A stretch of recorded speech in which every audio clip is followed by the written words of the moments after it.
ఎందుకు ఆడుతున్నారు ఆట? వర్షాలు లేక అందరూ పంటలు అవతల పెట్టుబడి పెట్టి అందరూ అన్ని పంటలు దెబ్బతింటున్నాయి. ఒకవేళ వానదేవుడు పాట పాడితే ఇట్లా దేవుడి కన్నా కడికిరం వచ్చి వర్షాలు కురుస్తాయేమన్న ఆశతోని జనాల మందిరము పొద్దుకి మళ్ళా కొన్ని రోజులైతే తాగటానికి కూడా నీళ్లు లేకుండా అయ్యేటట్టున్నాయి. ఇప్పుడు పంటలు ఎండిపోవడే కాదు, పెట్టుబడులు పెట్టి ఆడోళ్ళ రైతులందరూ బాధపడుతున్నారు. వానదేవుడికి పాట పాడితే ఒకవేళ కరికిరం వచ్చి వర్షాలు పడతాయేమన్న ఆశతోని అందరూ జనాలందరూ మోపై ఇక్కడ 3 రోజులే ఏడాదికి వాడబట్టి ఇంకా 2 రోజులు వాడతారు. దేవుడు ఆఖరికి 2 రోజులన్నా కన్ను తెరిచి మాకు కొని దల్లులో కొంచెం అక్కడక్కడ గుంతలలో నీళ్ళు అయ్యేటట్టు పడుతుంటే బాగుపడతామనే ఆశతోని ఈ పంటల కొరకు తాగటానికి కానీ నీళ్లు కావాలనే అందరము ఈ ఆట ఆడుతున్నాము. మూడో రోజు వర్షము దేవుడికి పబ్బతి పెట్టినాము.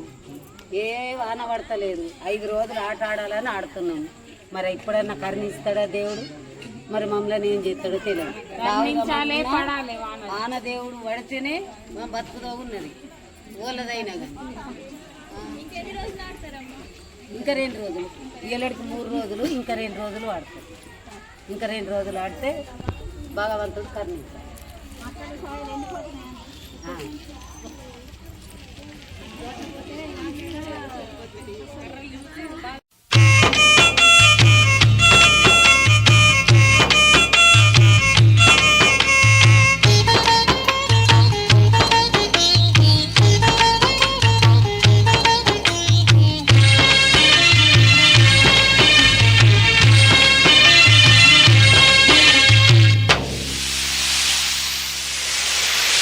వానమ్మ వానమ్మ వానమ్మ ఒక్కసారన్న వచ్చిపోవే వానమ్మ.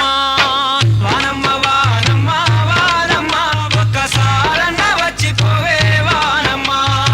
తెలంగాణ పల్లెలన్నీ ఎండి మండుతున్నాయి. తినటానికి తిండి లేక, ఉండటానికి గుడిసె లేక, తాగేందుకు నీరు లేక, కాపాడే నాదుడు లేక. వానమ్మ వానమ్మ వానమ్మ ఒక్కసారన్న వచ్చిపోవే వానమ్మ.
ఎదిగేటి మిరపసేను ఎండల్లో ఎండిపాయే. సగ్గాని మొక్కజొన్న ఎక్కెక్కి ఎడవ పట్టే. పాలు పోసుకున్న కంకి పాలన్నీ ఉడిగిపాయే. నిలువసుకున్న సేను నీళ్ళాడలేకపాయే. వానమ్మ